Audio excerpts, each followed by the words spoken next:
You know, I wish 2 years ago before I bought my Sprinter, I had seen a video like this because I think if I had, I would have done things completely differently. If you've been following along since the beginning, you know that I started this channel centered around our van build out and what that experience was like. And then somewhere along the way, I switched gears and I've done about a year's worth of videos about bikes.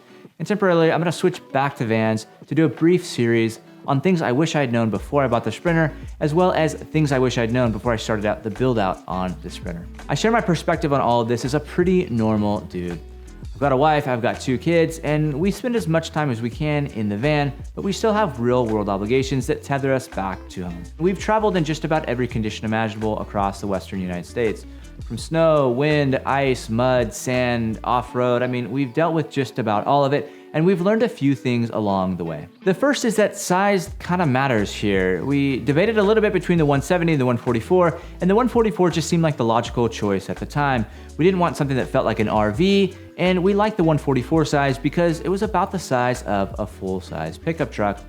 That being said, after traveling in it for 2 years, it does get a little bit cramped, especially with 2 young kids. So I think if I were to do it all over again, I'd probably spring for the 170. It would just give us that little bit of extra breathing room that we sometimes crave on longer road trips. We went back and forth between 4-wheel drive and 2-wheel drive, with our preference being 4-wheel drive. And after driving it for 25,000 miles and 2 years, I can tell you that we've only engaged the 4-wheel drive a handful of times, but when we have needed to, we've really been grateful for the system. So I'm kind of torn here. While 4-wheel drive isn't a necessity, it's definitely made some trips much easier. One such trip was kind of a bucket list trip for our family, and that was to go to Yosemite during the middle of a snowstorm. See, they received about 4 feet in 24 or 48 hours, and we were able to catch it kind of right as the storm started and stay there for the duration of the storm. And while this trip would have been possible with 2-wheel drive, having 4-wheel drive just made it that much easier. All we had to do was simply pull over to the side of the road, throw it in neutral, put it in 4-wheel drive, hit drive again, and we were off with really no lag time. And we were able to explore the valley floor when they had this big snowstorm. And really, as a whole, I don't know if this trip would have happened without owning the Sprinter. Now, we have another car with 4-wheel drive, but it's just so easy, especially with little kids, to go out, play in the snow, do a little hike, and come back to a nice warm van with plenty of space to move around. One of the downsides to 4-wheel drive, in addition to the increased cost as well as weight, is simply the hit on gas mileage, which brings me to my next point.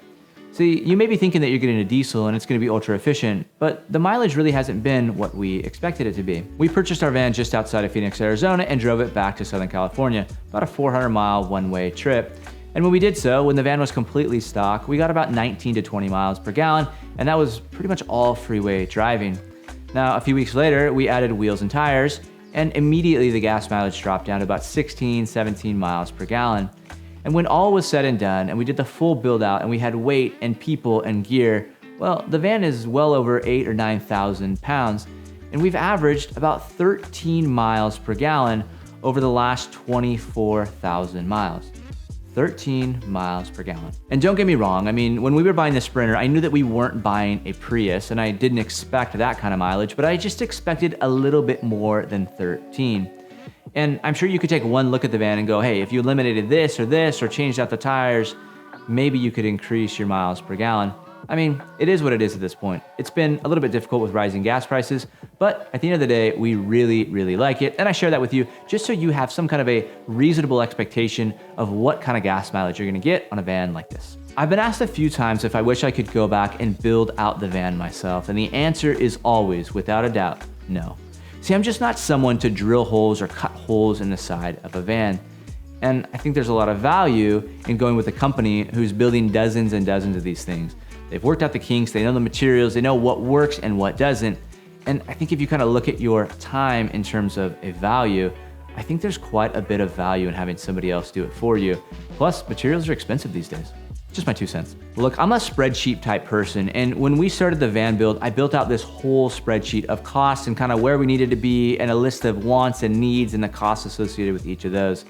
And I could tell you that if you're doing something similar, that whatever you think you need to budget, I would encourage you to add 25% more, because you don't know what you don't know. And as you get into these builds, there are all kinds of accessories and creature comforts and things that you might want. And if I can throw out one more, it's that you don't really know how amazing these vans are until you have one.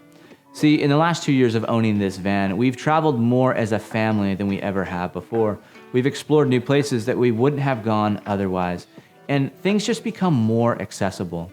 We've created lifelong, lasting memories with our kids, and while that may sound cheesy, the van has kind of been what has perpetuated that over the last few years. And in that sense, I think the van is worth every single penny. In the next video, I'll run through some things I wish I'd known before we started the build out of our van, and then I may switch gears back to some bike stuff, maybe some productivity and some off-season training. Anyways, until next time.